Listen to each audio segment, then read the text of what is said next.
India के map में इतना पीडीएफ कौन डाल दिया जी?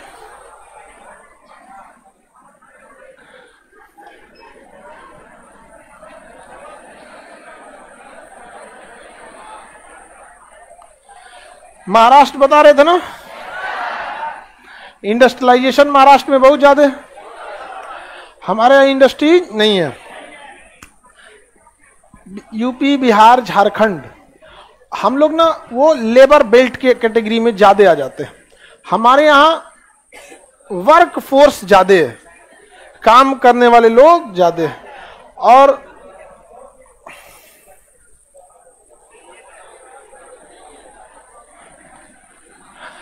आपको कल हम मुंबई के बारे में भी बताए थे, हाँ? याद कीजिए, साउथ मुंबई और नॉर्थ मुंबई के बारे में बता। मुंबई के दो साइड समुंदर अंदर चला जाता है, एक साइड में नरीमन पॉइंट, दूसरे साइड में इंडिया गेट। इंडिया गेट के पास कौन सा होटल है?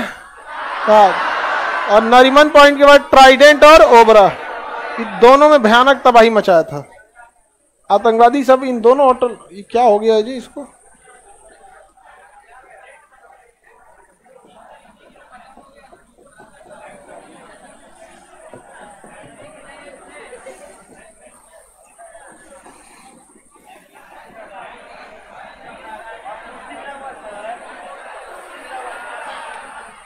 अब सही है, कुर्सी टच हो गया था। महाराष्ट्र, देखिए ये एरिया विदर्भ कहलाता है, संतरा के लिए प्रसिद्ध है। नागपुर, ताजे फलों के लिए भी प्रसिद्ध है नागपुर। कपास उत्पादन के लिए विदर्भ अग्रणीय राज्य है, कपास से कपड़ा बनता है। भारत का 0 माइल पर्यावरण अनुसंधान केंद्र, ये सब क्या है? नागपुर। किसी को कोई दिक्कत नहीं ना? ये तो हो गया नागपुर भाई। अब इसके इधर के एरिया भी हम आपको समझा दिए थे, मुंबई के आसपास का बताए थे ना। अब बता भाऊ, ये तो मुंबई हो गया। मुंबई के ऊपर तारापुर और नासिक। तारापुर परमाणु बिजली घर, नासिक प्याज अंगूर, कुंभ का मेला। भुसावल बोलिए तो केला। बुल्ढाना में कौन सा झील? लोनार झील। औरंगाबाद में राजधानी कौन ले गया था? मोहम्मद बिन। उस समय राजधानी, उस समय नाम था दौलताबाद। क्या नाम था? दौलताबाद। अजंता और एलोरा गुफा है, गुप्त काल में बनाए गए थे। अजंता और एलोरा गुप्त काल में बनाए गए गुफा है। अब मेरी ओर ध्यान दीजिए, ये हो गया ये भुसावल, उसके नीचे मिलेगा अजंता, मिल गया अजंता। उसके बगल में एलोरा और औरंगाबाद, एलोराबाद औरंगाबाद। एलोरा और नासिक के बीच में शिरडी मिल गया। नासिक के पास मिलेगा शिरडी। कहां है शिरडी? मिला। नासिक के पास शिरडी, नासिक के पास शिरडी। मेरा घर दौलताबाद के बगल में है। मराठी होंगे बाबू आप? दौलताबाद के बगल में होगा यहाँ पे जगह, महाराष्ट्र में खनिज भी है, महाराष्ट्र में पहाड़ भी है, पर्यटक क्षेत्र भी है, समुद्र भी है, इंडस्ट्रीज भी है, बहुत सारी चीजें महाराष्ट्र में। समझ में आ गया कि नहीं? हमारे यहाँ समुद्र नहीं है, खनिज झारखंड चला गया। और हम लोगों ने ना एजुकेशन पे ध्यान दिया, स्किल पर ध्यान नहीं दिया। हमारे देश में ये इस एरिया में खास करके यूपी बिहार, ये एरिया जो दिख रहा है ना, यहाँ पे ना हम लोग ज्यादातर लेबर बेल्ट के लोग आ जाते हैं। समझ में आ गया कि नहीं आ गया? अब लेबर को ना कहीं पे भी, पूरी इंडिया में कहीं चलिए, पूरी दुनिया में भी लोग लेबर को लेबर की तरह देखते हैं, उसको बहुत ज्यादा वो रिस्पेक्टफुल वर्क से नहीं देखते। और वही कभी कभी क्या हो जाता है, डिस्प्यूट का कारण बन जाता है। क्योंकि हर कंपनी के लिए जितना जरूरी अपर लेवल का एम्प्लॉय है, उतना ही जरूरी लोअर लेवल का एम्प्लॉय होता है। दोनों जरूरी होते हैं एम्प्लॉय। लेकिन क्या है ना कि हमारे एरिया में ज्यादातर, अब शायद नहीं देखोगे कोई केरला से काम करने बिहार आ रहा है, नहीं जा रहे हैं यहाँ पे। दिल्ली मुंबई के आसपास एरिया में जाते हैं लोग। तो इसके लिए ना ऐसा नहीं है कि आप आज चाहिएगा तो आज इंडस्ट्रियलाइजेशन हो जाएगा। आपको 30-40 साल लग जाते हैं उसको इकोसिस्टम बनाने में। जैसे हम यहाँ पढ़ा रहे हैं, हम यहाँ इसलिए पढ़ा पा रहे हैं क्योंकि इकोसिस्टम बिल्ट है। आप इतने लड़के हैं, हजारों तो लड़कियां हैं, कम से कम 400 से 500, एक लॉज में 40-50 लोग रहते हैं, एक छोटे मिडिल क्लास के, मीडियम सीरीज के लॉज में। केवल हमारे एक बैच से कम यहाँ 3 से 400 लॉज चाहिए होगा। हमारे यहाँ 3 से 400 लॉज को तो हमारे आप लोग जाके भर देती होंगी लोग। लेकिन अगर हम यहाँ किसी गांव में चले जाए, 5 साल 10 साल लग जाएगा उतना लॉज बनने में जितना आप केवल मेरे बैच के लड़के नहीं बन पाएगा। अच्छा, यहां से हम अगर उठ के चले जाए स्टेशन के पास, स्टेशन में घर बने बड़े बनाए गए, स्टूडेंट के हिसाब से नहीं बनाए गए। तो यहां धीरे धीरे करके एक इकोसिस्टम बिल्ट हुआ। पहले यहां भी कुछ नहीं था, नाव लगती थी। और ये जो सामने सड़क देख रहे हैं ना आप, जिस सड़क से आ रहे हैं, ये 14 में बना, 14-15 में। उससे पहले यहाँ घुटना तक पानी लग जाता था, अभी भी बरसात में। आज से ज्यादा दिन नहीं, 10 साल पहले लग जाता था। अभी तो खैर बरसात वगैरह में तो कहीं भी थोड़ा लग जाता है। तो ये इकोसिस्टम है पूरा। आपको रात 2 बजे जरूरत पड़ेगी अपनी जरूरत चीजों की तो मिल जाती है। यहाँ कॉपी किताब, सेकेंड हैंड किताब, सेकेंड हैंड मतलब मटेरियल, नोट्स, सारी चीजें क्या होती हैं, अवेलेबल हो जाती है। यहाँ आप किसी दुकानदार से जाके कहिएगा हमको 40 रुपए में सरसों तेल दे दो, 50 रुपए का दे देगा। रीजन क्या, उसको पता है कि स्टूडेंट के पास रखने का जगह कहाँ होता है। और यही अगर वीआईपी एरिया में जाके देखे तो बोरिंग रोड में 50 रुपए का तेल तो देखेगा, यहाँ क्यों चलाया, तो पूरे केजीएस वाला है। स्टूडेंट ऐसे होते हैं। यहाँ डॉक्टर भी आपको उसी टाइप के मिलेंगे, नॉर्मल बीमारियों के इलाज कर सके। यहाँ आप सोचिएगा लेजर से सर्जरी हो जाती है, यहाँ का कौन स्टूडेंट लेजर से सर्जरी कराएगा यहाँ पे। तो कहीं पे भी इंडस्ट्री डेवलप होती है तो वो एक दिन की मेहनत नहीं होती, धीरे धीरे इंडस्ट्रीज आने की वजह से पब्लिक नहीं होती है, वहां उस टाइप के पब्लिक होते हैं, इसलिए इंडस्ट्री आती है। समझ में आएगी नहीं का। यहाँ का किराया भी महंगा है। अगर हम लोग यहाँ से उठ के कहीं दूसरे जगह जाएं तो यहाँ का आधा किराया लगेगा, लेकिन नहीं सक्सेस हो सकता है क्योंकि केवल कोचिंग नहीं होती ना, उससे सपोर्टिंग बाकी सारी चीजें होती है। यहाँ ऑटो वाला, रिक्शा वाला सब हैबिचुअल है। अच्छा, यहाँ के लोग भी हैबिचुअल है, उनको पता है इंडिया पाकिस्तान का मैच होगा, पूरा मोहल्ला में हल्ला होगा, ओ होगा कि नहीं होगा, रात में होगा। सारे लोग हैबिचुअल है यहाँ के।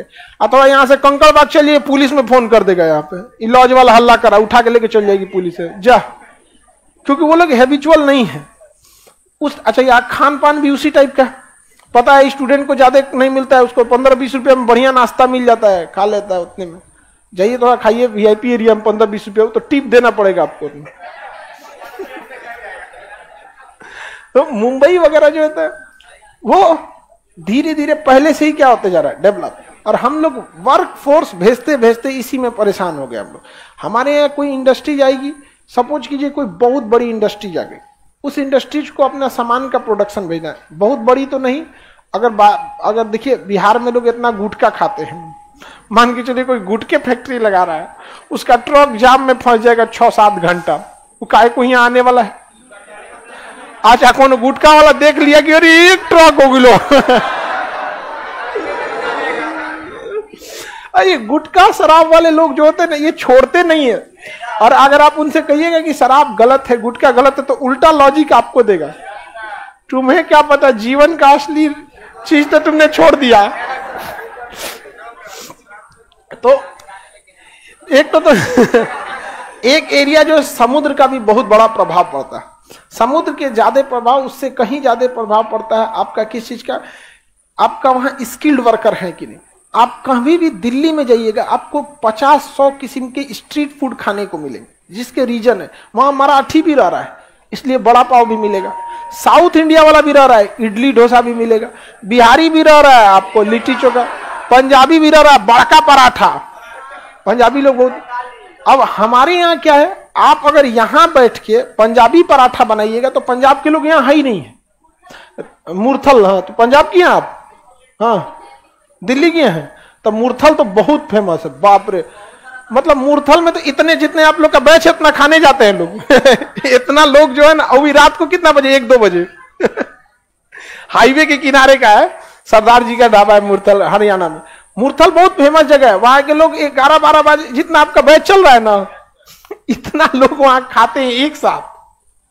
करोड़ों का टर्न ओवर है वो ढाबे का, मुरथल का, पूरे दिल्ली एनसीआर का फेमस है। लोग भी होते हैं ना, हम तो दिल्ली में थे तो हम किसी मन किया कि चलो मथुरा की कचौरी खा के आते हैं, चलते हैं मथुरा भी चलते हैं चलते तो आदमी वृंदावन मथुरा पास में है दिल्ली के। तो जब चीजें डेवलप होती है ना तो उससे थोड़ी थोड़ी दूरी पे अगर कोई दूसरा चल रहा है तो लोग आने जाने में हिचकिचाते नहीं है। और जब ट्रांसपोर्टेशन होने लगेगा तो एरिया ऑटोमेटिक डेवलप हो जाती है। अब यहाँ का आदमी जाएगा मथुरा, आदमी 2 घंटा भी मथुरा में रुका होगा तो सब मथुरा के लोगों से ही प्रसाद खरीदो, खाना खरीदो, कुछ भी खरीदो, वहां के लोगों को दे के आया कि नहीं आया? लेके कौन सी आया? आशीर्वाद प्रसाद और आशीर्वाद, और क्या ला सकते हैं? तो ट्रांसपोर्टेशन बहुत मायने रखता है, स्किल्ड वर्कर भी बहुत मायने रखते हैं। तो हम लोग ज्यादातर इस एरिया के लोग वर्क फोर्स में रह गए और ये लोग किस में चले गए? इंडस्ट्रियलाइजेशन में लगे। इनके पास इंडस्ट्रीज की संभावना भी है, यहां से निकालेंगे सीधे भेज देंगे बाहर। दिल्ली राजधानी है, इस वजह से वहां पे चीजें ऑटोमेटिक सही हो जाती है, राजधानी होने की वजह से आगे बढ़ जाते हैं। तो महाराष्ट्र का ऐसा नहीं कि पूरा एरिया डेवलप है, विदर्भ का एरिया में ना डेवलपमेंट नहीं हो पा रहा था, विदर्भ के एरिया में डेवलपमेंट नहीं हो। अब वहां डेवलपमेंट में बाधा नहीं आएगी, एक्सप्रेस वे बन गया, 120 किलोमीटर की स्पीड से गाड़ियां चलेंगी। अब इससे तेज कौन सी चाहिए? 180 पे जहाज उड़ जाती है, 120 की स्पीड में तुम गाड़ी चलाएगा, 180 पे जहाज का जो वो होता है ना, वो कॉकपिट, उसमें आवाज आती है V1। अब कुछ नहीं हो सकता है, कुछ हो जाएगा, उड़ाना पड़ेगा तुमको, ब्रेक व्रेक मत मारना। जहाज का पायलट जब चलाता है ना तो एक इंस्ट्रूमेंटवा देखते रहता है स्पीडवा कितना हुआ है, ऐसा थोड़ी हो गया चलाएगा स्पीड कितना, अरे खेत में उतर गई भाई ऐसे ना आया, एक सीधे देखेगा, एक पीछे पूछेगा हाँ 180 100 नॉट्स 120 नॉट, तब तो उसी में से एक आवाज आएगा V1, खत्म कहानी। अब इसके बाद आप रोक नहीं सकते हैं क्योंकि जहाज इतनी आगे जा चुकी है और इतनी स्पीड हो चुकी है कि ब्रेक मारते मारते बाउंड्री तोड़ देगी। अब इंजन खराब हो गया, चाहे कुछ हुआ, मरो जियो इससे मतलब नहीं, अब तुम्हें लेके उड़ना पड़ेगा। तब तक बोलेगा रोटेट, उड़ा दो यहाँ पे जहाज। तो 180 से 200 की उस पर तो जहाज लेके उड़ जाता है, यहाँ आपको 120 दे रहा है, 120 कितना तेज स्पीड है यहाँ पे। तो डेवलपमेंट में ये चीजें बहुत आगे जाएंगी। अब ऐसे देखिए, अगर कलकत्ता और पटना के बीच में एक्सप्रेस वे बन जाए तो ये दूरी हम लोग 6 घंटे में तय कर लेंगे। कितने घंटे में? 6। आज 6 घंटे लगते हैं पटना से औरंगाबाद जाने में नवादा जाने में लग जाता है, भागलपुर जाने में 8 घंटा लग जाता है। और अगर 6 घंटे में, आप खुद से सोचिए, 6 घंटे में यदि हम लोग अपने साधन से कलकत्ता पहुंच जाए तो इस ये छोड़िए पटना का और छोड़िए कलकत्ता का, बीच के लोगों का डेवलपमेंट जरा सोचिए। धड़ाधड़ लोग आने जाने लगेंगे, बीच में कोई ना कोई एक नया शहर बस जाएगा, यहां से दूसरा एक तो लिंक एक्सप्रेस वे जोड़ देगा रांची के लिए, भैया 4 घंटा 1.5 घंटा, चल इधरों मुड़ जाते हैं, नहीं मुड़ जाएगा। तो सड़कें बहुत महत्वपूर्ण रोल निभाती हैं किसी भी एरिया के डेवलपमेंट में। आगे बढ़ जाए तो महाराष्ट्र में अब ये जो विदर्भ में दिक्कत आती थी कि विकास नहीं हो रहा, अब ये बाधा आएगी।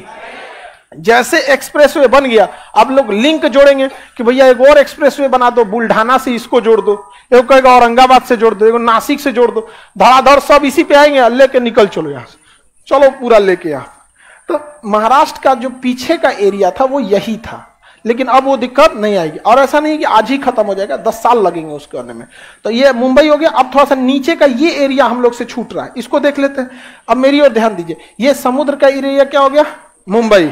अब इसके नीचे देखेंगे तो आपको मिलेगा भोर और पुणे, मिला पुणे, मुंबई के नीचे पुणे, मुंबई के नीचे पुणे, भोर मिला। भोर एक दर्रा है, पहाड़ों के बीच का रास्ता को क्या कहते हैं? दर्रा। भोर मिल गया? नहीं मिला? भोर के पास क्या मिलेगा? पुणे। पहला एक्सप्रेसवे जो बनाया गया था ना, मुंबई से पुणे के बीच में बनाया गया था, मुंबई से पुणे के बीच में, मुंबई से पुणे। फिल्म यूनिवर्सिटी कहाँ है? पुणे में। मौसम वेधशाला पुणे, समझ में गया? पुणे। आप में से कितने लोग एनडीए की तैयारी किए थे? National defence academy, national defence academy भी पुणे में ही है। खड़गवासला जगह का नाम क्या है? Khadgawa. National defence academy Pune में। हम लोग भी यहां जाते जाते रह गए एनडीए में। यहां से ही पूरे भारत के जितने बड़े अधिकारी हैं थल सेना के, उसमें से 80% पुणे से ही गए हैं। नेशनल डिफेंस एकेडमी, जितने भी आप जनरल रैंक के अधिकारी देखेंगे बड़े, बाकी सीडीएस के थ्रू भी लोग जाते हैं, पर सीडीएस वाले जो है ना बहुत आगे प्रमोशन की संभावना उनकी कम होती है। मतलब मेजर जनरल तक जाएंगे ही जाएंगे, ब्रिगेडियर और मेजर जनरल तक तो जाएंगे ही जाएंगे, लेकिन जनरल जो बनता है ना वो एनडीए से ही जाता है, क्योंकि 17-18 साल की उम्र में उस लड़के को फौज में रख लिया जाता है और पुणे में भेज दिया जाता है, और 4 साल की रगड़ की ट्रेनिंग होती है, 3 साल पुणे, 1 साल देहरादून, और उसके बाद वो बनता है लेफ्टिनेंट। तब वहां से धीरे धीरे उसको फौज के हिसाब से ही ढाल दिया जाता है पूरी तरह से। तो नेशनल डिफेंस एकेडमी पुणे में, मौसम वेधशाला, फिल्म यूनिवर्सिटी पुणे में, दवाइयों के लिए Pune, serum institute of India जिसने आपकी पूरी तरह वो इंजेक्शन लगाया किसका, उसका कोविड का, वो भी कहाँ था, पुणे में। चली जाइएगा बबनी, हट जाओ उसको। चलिए अब पुणे तो समझ में आ गया आपको, आगे बढ़े। मुंबई और पुणे के बीच में समुद्र के पास देखिएगा जगह मिलना चाहिए आपको, खंडाला मिला। मुंबई और पुणे के बीच में खंडाला, कौन जगह है, खंडाला। खंडाला पहाड़ों पे स्थित, खंडाला किस पे है, पहाड़ों, एक साइड पीछे पहाड़ है, आगे समुंदर है, तो दिखने में बड़ा सुंदर लगता है, तो पिकनिक स्पॉट है वो खंडाला, पहाड़ भी है, समुंदर भी है, और पूरा बेहतरीन जगह है। समझ में आ गया कि नहीं आ गया, खंडाला जगह का नाम क्या है, खंडाला। एक गाना भी था ना, आती क्या खंडाला, मतलब उसको घुमाने के लिए बोल रहा था वो, आती क्या खंडाला जगह मिल गया, पर्यटक जगह, अच्छा जगह, नेचुरल चीजें हैं वहां पे, खंडाला। आगे बढ़े, पुणे मिल गया। पुणे के नीचे देखेंगे महाबलेश्वर, पुणे के पास देखिए महाबलेश्वर, पुणे के नीचे महाबलेश्वर, भोर के नीचे महाबलेश्वर, पुणे के नीचे भोर के नीचे महाबलेश्वर। कृष्णा नदी कहां से निकलती है, महाबलेश्वर, कृष्णा नदी महाबलेश्वर, कृष्णा नदी महाबलेश्वर से, बहुत बड़ा नदी है कृष्णा नदी, महाबलेश्वर। मेरी ओर ध्यान दीजिए आप लोग, ये महाबलेश्वर मिल गया, उसके नीचे मिलेगा कोल्हापुर, मिला कोल्हापुर, 2 जगह मिला, कोल्हापुर और सोलापुर। कोल्हापुर मिल गया, सोलापुर भी मिलेगा, कोल्हापुर भी मिलेगा, हो गया, किसी को दिक्कत, मिल गया। कोल्हापुर नहीं मिला जी, हाँ कोल्हापुर, चप्पल बड़ी फेमस है कोल्हापुरी चप्पल, दूल्हा को जो जूतवा पहनाया जाता है ना, उसी साइड में उसका चप्पल उप्पल सब बनता है उसमें, वो सब कोल्हापुरी चप्पल वगैरह फेमस रहता है। कोल्हापुर फेमस महाराष्ट्र का, मिल गया कोल्हापुर के पास देखिए सतारा, मिला सतारा, मिल गया सतारा, सतारा नहीं मिला,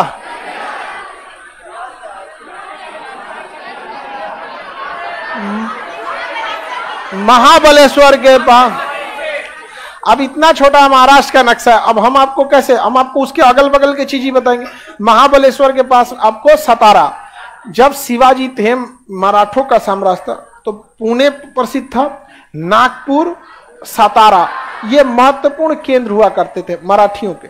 जब मराठा साम्राज्य के ऊपर अंग्रेज कब्जा करने आए, तो लॉर्ड वेलेस्ली ने एक संधि बनाई, और उसने भारतीयों को बेवकूफ बनाने के लिए सहायक संधि लाया कि हम आपकी सहायता के लिए अपनी सेना आपको देंगे। ये सोचा तो नहीं, अगर बताइए भारत पाकिस्तान को कहे कि आपकी सहायता के लिए हम 2 लाख फौज दे रहे हैं, और पाकिस्तान अगर वो 2 लाख फौज एक्सेप्ट कर लिया, तो अगले दिन लाहौर पे झंडा लहरा जाएगा, तिरंगा।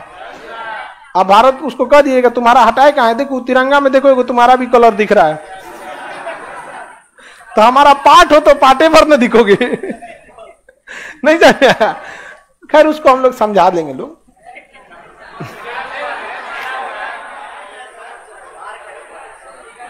आगे बढ़ते हैं, चलिए ध्यान से। तो सतारा को सबसे पहले सहायक संधि किसने अपनाया था, लॉर्ड वेलेस्ली की सहायक संधि सबसे पहले अपनाया था, हैदराबाद ने अपनाया था, और सतारा ने, किसने, सतारा। आगे बढ़ जाए, सतारा शिवाजी और मराठा साम्राज्य का एक प्रमुख केंद्र रहा था। इधर देखिए ध्यान से, हाँ सबसे बड़ा, हाँ सतारा को हड़पा गया था राज्य हड़प नीति के तहत भी। लॉर्ड डलहौजी ने भी जब हड़पने की नीति अपनाई तो सबसे पहले किसे हड़पा? सतारा। किसे हड़प लिया? हड़पने की नीति किसने बनाई थी? डलहौजी। हड़पने की नीति डलहौजी। और सबसे पहले किसको हड़पा? सतारा। किसे? सतारा। बिहार में जगदीशपुर को, उत्तर प्रदेश में लखनऊ को, तो सतारा को सबसे पहले किसने हड़पा था? लॉर्ड डलहौजी। मेरी ओर देखिए ध्यान से, ये मुंबई हो जाएगा, कोई दिक्कत नहीं। एकदम नीचे देखिएगा रत्नागिरी, समुद्र के किनारे एकदम नीचे रत्नागिरी, समुद्र के किनारे एकदम नीचे रत्नागिरी। मिल गया रत्नागिरी। अल्फांसो आम, अल्फांसो आम कहां पे होता है? और मालदा में तो मालदा आम, ये वाला एरिया जो है मालदा आम, बिहार में फेमस है मालदा आम। जबकि जितने भी आप मैंगो फ्रूटी या माजा या ये सब ड्रिंक पीते हैं जो आम का फ्लेवर होता है, वो अल्फांसो आम का ही फ्लेवर होता है। तो ये क्वेश्चन पूछा भी है कि मैंगो फ्लेवर के जूस बनाने के लिए आम की किस वेराइटी का प्रयोग करते हैं? हाँ अल्फांसो। तो छोटे बच्चे ये सब सॉफ्ट ड्रिंक को पसंद करते हैं लोग, छोटका लड़का सब, या फिर लड़की लोग भी सॉफ्ट ड्रिंक पसंद करती है। सॉफ्ट ड्रिंक में कार्बन डाइऑक्साइड की मात्रा कम होती है, समझ में आ गया कि नहीं आ गया? लेकिन अगर कार्बन डाइऑक्साइड की मात्रा बढ़ा देंगे तो गला जलने लगे, उसे कहते हैं हार्ड ड्रिंक। क्या कहेंगे? Hard drink. Coca Cola, Thums Up, Sprite, समझ में आ गया? अब कितना हार्ड है ये डिपेंड करता है, CO2 कोच दीजिए उसमें, तो CO2 की मात्रा बढ़ाने से क्या हो जाता है? Hard drink. और CO2 कम रहेगा तो दोनों को मिला देंगे कॉकटेल। क्या हो जाता है? कॉकटेल। दो टाइप का मिल गया तो क्या हो जाता है? कॉकटेल। एक फिल्म आई थी उसमें 2 हीरोइन थी सब, समझ में आ गया कि नहीं? फिल्म का नाम क्या था? कॉकटेल। अब पता नहीं कौन फिल्म था वो, हम तो बस एग्जाम्पल के तौर पे आपको बता रहे हैं। जब नाम सुने थे तभी हमको आभास हो गया था, सोच रहा कॉकटेल का रखा है इसका नाम, मिला जुला। आगे बढ़े। दूसरा, मैंगो क्यों यूज नहीं होता है? अल्फांसो का टेस्ट थोड़ा सा अच्छा होता है, समझ में आ गया कि नहीं? मैंगो फ्रूटी पीजिएगा, माजा पीजिएगा, उसमें एक अलग टाइप का स्वाद आता है। किसका है वो? अल्फांसो। हाँ अल्फांसो। आप लोग को ये जो जूस मिलता है मैंगो, ये वाला उतना अच्छा कैटेगरी का नहीं होता है। आप अगर किसी बड़े होटल, 5 स्टार होटल या फ्लाइट टू लाइट में जूस ऑर्डर कीजिएगा आम का, तो उसमें आम की कतली होती है बिचवा में, छोटा छोटा काट के उसमें भरा रहता है। खोलिएगा तो उसमें ओरिजिनल आम भी मिलेगा, उसमें काट के छोटा छोटा। अब बोतलवा में खड़े आम कैसे भर देगा? छोटा छोटा काट के उसमें भरा रहता है। वो कौन सी कैटेगरी होती है? अल्फांसो। कौन सी कैटेगरी? अल्फांसो। आगे बढ़े। तो ये महाराष्ट्र समझ में आ गया। महाराष्ट्र का अगर हम लोग फिजिकल नक्शा देखा जाए, देखिए तो महाराष्ट्र का फिजिकल नक्शा, पहाड़ बड़ी मिलेगा जी महाराष्ट्र। मेरी ओर देखिए ध्यान से, बीचों बीच में तो अजंता की पहाड़ी मिलेगी, ऊपर की ओर मिल गया अजंता। ऊपर या बीचों बीच में कौन सी पहाड़ी मिलेगी? अजंता की पहाड़ी। इधर देखिए, अब अजंता मिल गया।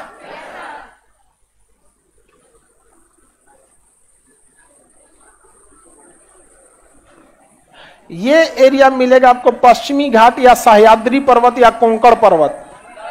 पश्चिमी घाट मिला। कौन सा पर्वत है? पश्चिमी घाट। पर्वत का नाम कौन सा पर्वत? पश्चिमी घाट। पर्वत का नाम पश्चिमी घाट। नहीं मिला? पश्चिमी घाट को ही हम लोग क्या कहते हैं? पश्चिमी घाट को ही हम सह्याद्री या कोंकण पर्वत कहते हैं। पश्चिमी घाट को ही हम सह्याद्री या कोंकण पर्वत कहें। कौन सा पर्वत? कोंकण पर्वत कहेंगे। याद रहेगा? मेरी ओर ध्यान दीजिए। ये पर्वत बताइए तो। पश्चिमी घाट कोई नदी का घाट नहीं है, पहाड़ का नाम है। इस गलत फहमी में मत रहिए क्या घाट मत कह दीजिएगा कि बांस घाट। तो पटना में है बांस घाट, गुलबी घाट। गुलबी घाट बेसिकली फेमस है चिता उता जलाने के लिए, दाह संस्कार के लिए। आप लोग को कभी कभी ना महीना एक महीना में कभी आप चले जाया कीजिए, लो समझ में आ गया कि नहीं आ गया? सारा घमंड जमीन पे आ जाएगा कि यहीं आना है, चाहे यूपीएससी निकाल के आए चाहे बीपीएससी निकाल के आए।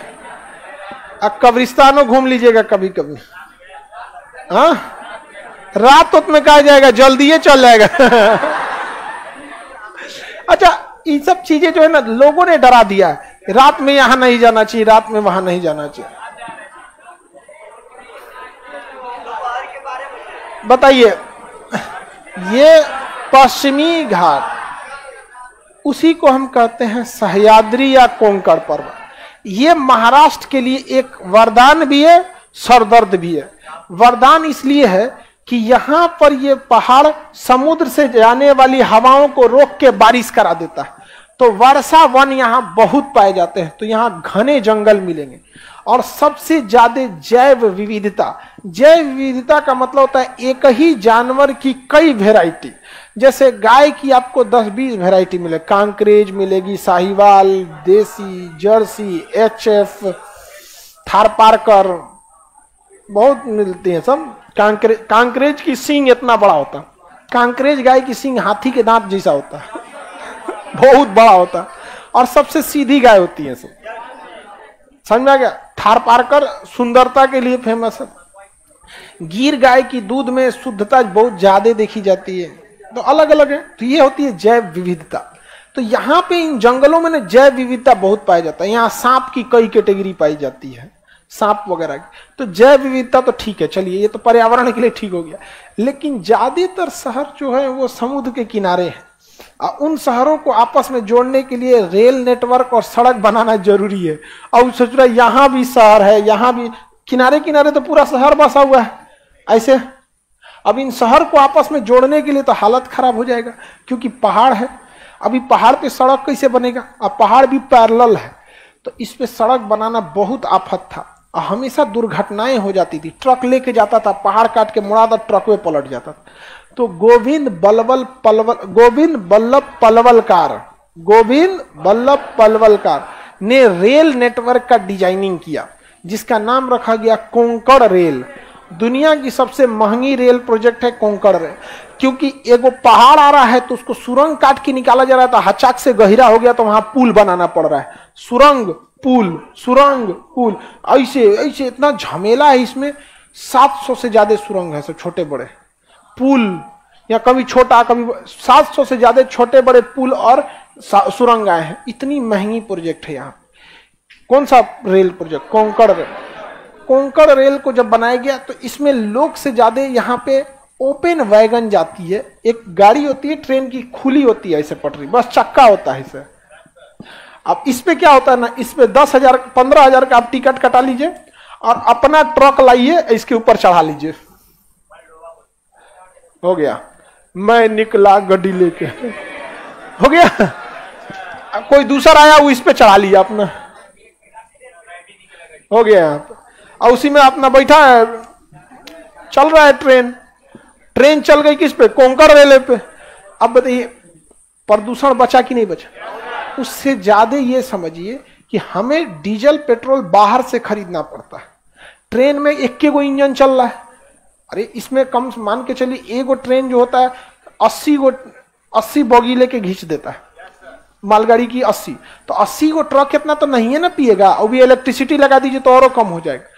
उतना ट्रैफिक कम हो गया, सड़कों से दुर्घटनाएं कम हुई, फ्यूल बचा। नहीं तो फिर भारत सरकार जाते हैं, मोदी जी जाते हैं कभी पर्यावरण सम्मेलन में तो 4 को सुना देता है सब, आपके यहाँ तो इतना प्रदूषण है, क्या कर रहे हैं यहाँ पे? भाई प्रदूषण रोकने के लिए पैसा चाहिए होता है, क्योंकि टेक्नोलॉजी पर जितनी कम पैसा लगाएंगे प्रदूषण करेगा, ज्यादा टेक्नोलॉजी लगाइए प्रदूषण कम करेगा। महंगी गाड़ी खरीदिए, टेम्पू खरीदिएगा, प्रदूषण होगा। खरीद लीजिए एक बार रोल्स रॉय, मर्सिडीज, सब चीज, ये सब ज्यादा ये सब चीजों में नहीं जाइए। अमीर लोग अपने आप को बहुत एक ब्रांड सेट करते हैं कि हम इसमें चलते हैं। समझ में आ गया कि नहीं आ गया? ऐसा अपने किरदार में इज्जत रखिए कि ऑटो से भी उतरिए तो उतना ही इज्जत हो। समझ में आ गया कि नहीं आ गया? कहने के लिए बड़ा बड़ा चीज हो जाता है। ये सब नहीं होना चाहिए यहाँ पर। किरदार देखिए, आने जाने के लिए जो चीजें हैं उसकी जरूरत तो है। ऐसा नहीं है कि आप पैदल यात्रा करते रहेंगे, फोर व्हीलर जरूरी है, लेकिन फोर व्हीलर से आप अपनी पहचान करने लगिए कि हमारे पास है गाड़ी है, वो गाड़ी है। जितने लोगों को लगता है ना उनके पास बहुत पैसा, उन सब लोगों को एक बार गुलबी घाट ले जाइए, जब चाहे उससे खतरनाक बनारस के मणिकर्णिका घाट, चारों ओर जैसे आदमी बैठे ना चीता जलते रहेंगे, तो उनको उनसे पूछिए यहां मर्सिडीज से आएंगे कि रोल्स रॉयस?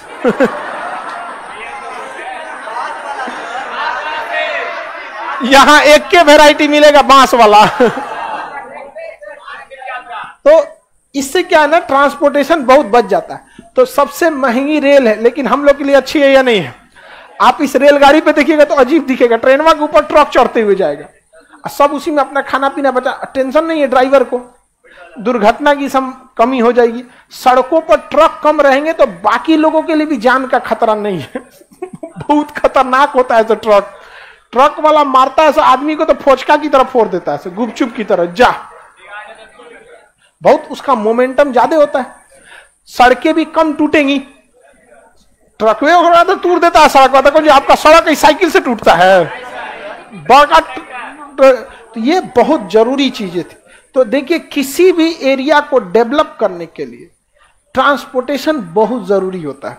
ये मराठी लोग इतना आगे गए, इनका डेवलपमेंट देख रहे हैं, कितना कितना दूर तक सोच रहे। रास्ता में पहाड़ आया तो तूर तार के रद्द कर दिया, नहीं कर दिया, पूरा बेहतरीन है।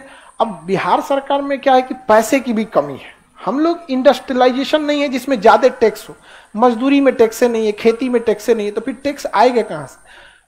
टैक्स नहीं आ पाएगा, इसलिए डेवलपमेंट भी नहीं हो पाएगा। अब यहाँ अंबानी है, अडानी है, टाटा है, बाप रे बाप, बड़का बड़का कंपनी है, करोड़ों करोड़ों टैक्स दे रहे हैं, सब रोजगार आप अलग से भर दे रहे हैं सब। तो यहाँ पे थोड़ी संभावना बाकी राज्यों की तुलना में ज्यादा है विकास की। आगे बढ़ जाए, किसी को कोई दिक्कत नहीं, मेरी ओर ध्यान दीजिए।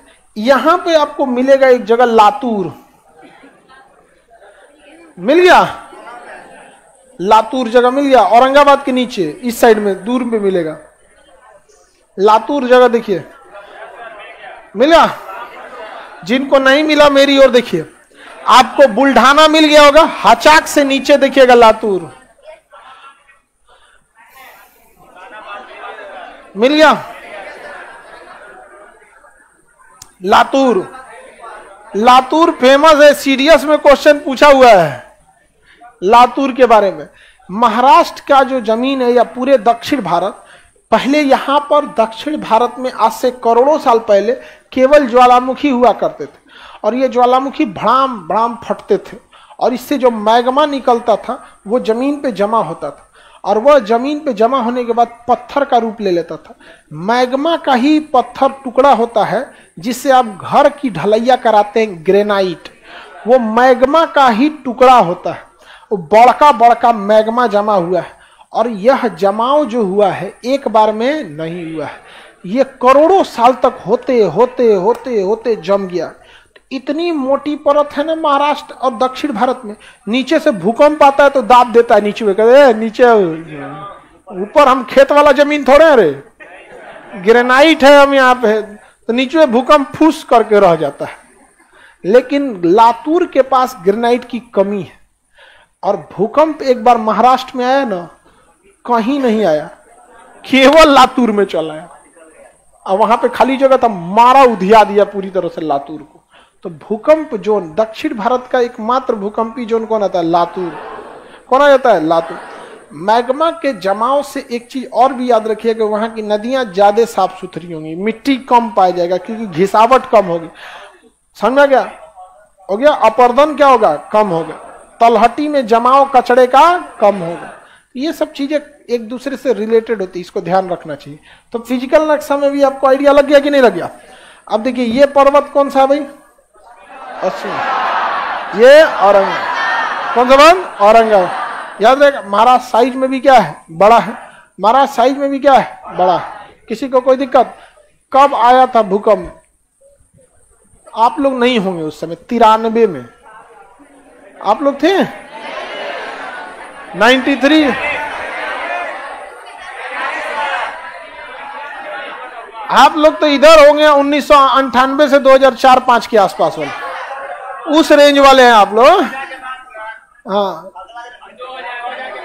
अच्छा, हाँ सन 2000 के लमसम वाले हैं आप लोग, 1993 वाले आप लोग नहीं हो। आगे बढ़े, हम लोग तो 80 वाले हैं। चलिए अब ध्यान दीजिए,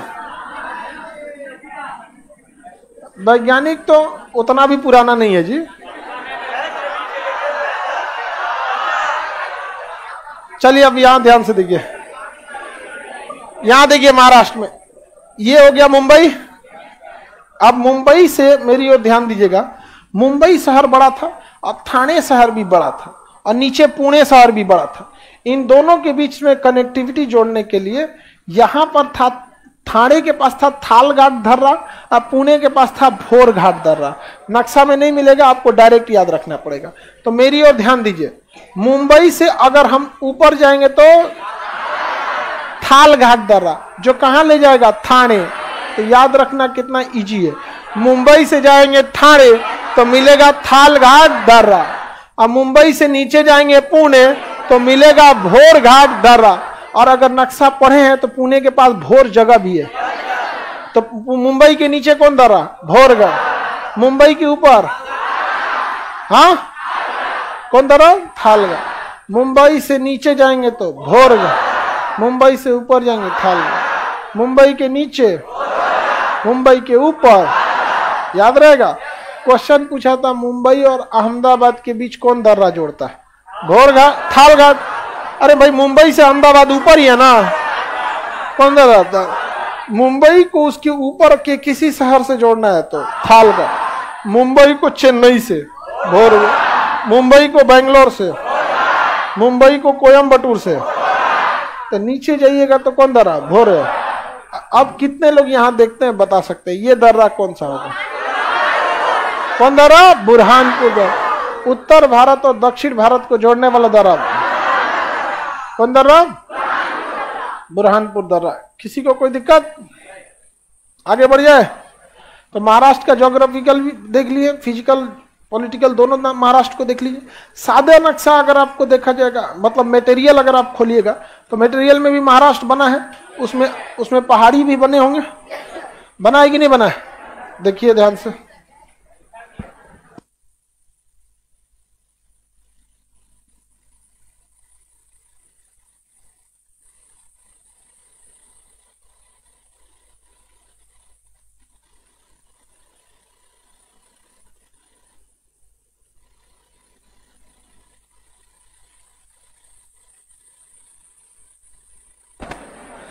हाँ बाबू बोलिए।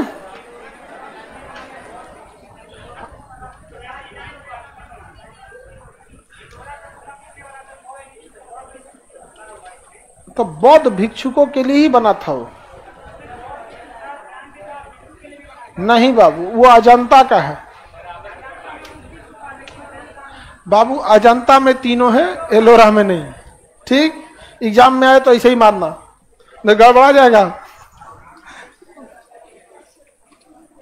महाराष्ट्र में आप देखेंगे तो जितने लोगों के पास मटेरियल है, आप लोग के पास पीडीएफ में है। सर कमेंट क्यों नहीं पढ़ते हैं? कमेंट पढ़ने लायक रहता है तो पढ़ लेते हैं। तुमको क्या लगता है हम आलतू फालतू कमेंट नहीं पढ़ते हैं? एक दो मैडम थी, सब कमेंट पढ़ती थी सर।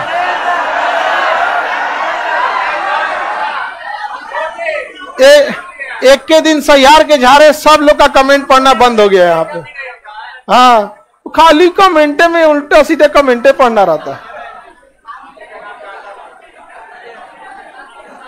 एक के दिन झाड़ के सुनाए थे हम।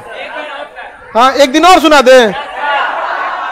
पहले जितना नाचती थी सब आके सबनी का नचनिया गिरी छोड़ा दिए हैं। अच्छा, कोई अपने से मान लेता है कि सुंदर है। आगे देखिए, हर चीज का अपना अपना एक जगह होता है, अलग होता है। शिक्षक के लिए अपनी एक अलग भूमिका होती है, उसको उसी हिसाब से रहना चाहिए। महाराष्ट्र में आप देखिएगा तो ये सादा नक्शा में आपको बना हुआ है। सबसे ऊपर में ही तो सतपुड़ा पहाड़ी होगी जो मध्य प्रदेश से भी आई होगी। ये बताइए तो, आइए।